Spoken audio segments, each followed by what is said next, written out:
নমস্কার বন্ধুরা, আমি যুথিকা চলে এলাম নতুন একটি ভিডিও নিয়ে। যুথিকাস ব্লগ চ্যানেলে সবাইকে জানালাম স্বাগতম। অনেক দিন পরে নতুন ভিডিও নিয়ে এলাম। দেখো, আজকে শনিবার সকালবেলা তৈরি করছি হচ্ছে ম্যাগি। তো ছেলে তো এরকম ম্যাগিটাকে সেদ্ধভাবে খায় না, ভেজে নিয়ে খায়। আর এদিকে কর্তাকে করে দিলাম রুটি, কাজে বেরাবে। তো মানে এক একজনের এক এক রকম টিফিন এই করতে গিয়েই তো আমাদের মেয়েদের মানে সময় কেটে যায়।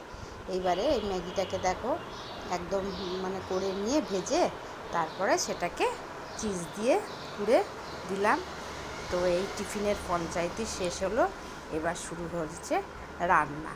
দেখো বন্ধুরা, প্রচণ্ড গরম। তো আজকে শনিবার নিরামিষ একটা সবজি ঝোল রান্না করছি। পেঁপে, তারপরে হচ্ছে ঢ্যাঁড়স, তারপরে আলু বড়ি সব দিয়ে একটা ঝোল রান্না করলাম। লাস্টে দিয়ে দিলাম হচ্ছে ধনে পাতা কুচি। নিরামিষ ঝোলটা খেতে গরমে পাতলা পাতলা রান্না ভালোই লাগে। আজকে আর ডাল করিনি, তো কর্তা বলছিল আম ডাল করতে, কিন্তু ডালটা আজকে আর করিনি। তো যেহেতু পেঁপে সবজিগুলো পড়েছিল ফ্রিজে, সেজন্য নিরামিষ ঝোলটাই রান্না করলাম। আর করব হচ্ছে আলু পোস্ত। এই যে আলু পোস্ত কেটে রেখেছি, এই দেখো আলু পোস্ত কেটে রেখেছি, আলু পোস্ত করব। এই যে এখানে পোস্ত কিন্তু আমার বাটা হয়ে গেছে, মিক্সিতে পোস্ত বেটে নিয়েছি। এইবারে দেখো আলু পোস্ত রান্নাও বসিয়ে দিলাম। আর একটুখানি পনির ছিল, সেই পনিরটা একটুখানি করে নেব ছেলের জন্য। রাত্রেও আমাদের হয়ে যাবে, নাহলে আবার রাত্রেবেলা রান্না করতে হয়। রাত্রেবেলা রান্না করতে একদম ভালো লাগে না।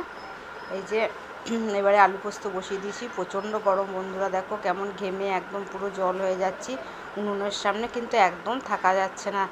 আমরা যারা রান্না করছি সত্যিকারের ভীষণ ভীষণ কষ্ট হচ্ছে, উনুনের সামনে থাকতে প্রচণ্ড গরম। এই দেখো পনিরটা অল্প পনিরই ছিল, এই পনির একটুখানি ছোটো ছোটো করে কেটে আলু দিয়ে তরকারি করব, রাত্রেবেলা হয়ে যাবে। এই দেখো এবারে আম রেখেছি দুটো, কাঁচা আম। এই কাঁচা আম দুটোকে কেটে কিন্তু এবারে একটুখানি টক করব, কেটে নিলাম। আমটার কিন্তু দেখো কোনো আঁঠি হয়নি। এদিকে পনিরের তরকারি বসিয়ে দিয়েছি, এখানে আমের টক বসালাম। এবারে বন্ধুরা স্নান করে চলে এসেছি, খেতে ঠেতে দেবো। খেতে টেতে দিয়ে এবারে বিশ্রাম নেব। এই যে ছেলে দেখো ল্যাপটপ ফেলে দিয়ে চলে গিয়েছে, পড়া হয়ে গেছে, ল্যাপটপ ফেলে চলে গেছে। এইবারে বসে এবার বিশ্রাম নেব। এবারে খাওয়া দাওয়া হয়ে গেল, খেতে টেতে দিলাম। এবারে একটুখানি বিশ্রাম নিয়ে দুপুরবেলা একটু না শুলে ভালো লাগে না, গরম হোক আর যাই হোক, এবার একটু রেস্ট করি। হ্যাঁ, এইবারে রেস্ট করে নিয়ে এবারে দেখো ঘুম থেকে উঠেছি। ছেলে দেখো কত ফুচকা নিয়ে এসেছে, ফুচকা এনেছে, ফুচকার জলটা কিন্তু আনেনি।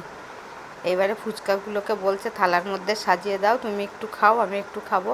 এবার ফুচকাগুলোকে থালার মধ্যে সাজিয়ে নিচ্ছি, কারণ ভেতরে পুরটা ভরে নিয়ে এসেছে তো, ওই জন্য আবার নরম হয়ে যাবে।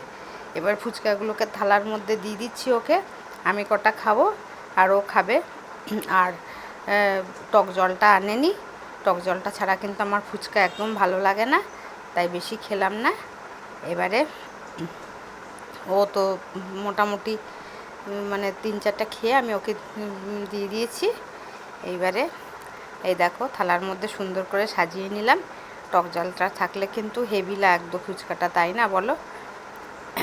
এই দেখো এখনও প্লাস্টিকের মধ্যে রয়েছে, বেশিক্ষণ থাকলে কিন্তু ফুচকার এই মুচকুচে ভাবটা কিন্তু মিয়ে যাবে, সেই জন্য সবই বার করে ফেললাম। এবার ফুচকাও খেয়ে ফেললাম। ঠিক আছে বন্ধুরা, আমার ব্লগটা আমি এখানেই শেষ করলাম। সবাই ভালো থেকো, সুস্থ থেকো, আমার পাশে থেকো। যারা আমাকে সাবস্ক্রাইব করেছো তাদেরকে অনেক অনেক ধন্যবাদ। আর যারা এখনও করেনি প্লিজ আমার চ্যানেলটাকে সাবস্ক্রাইব করে দিও। বাই।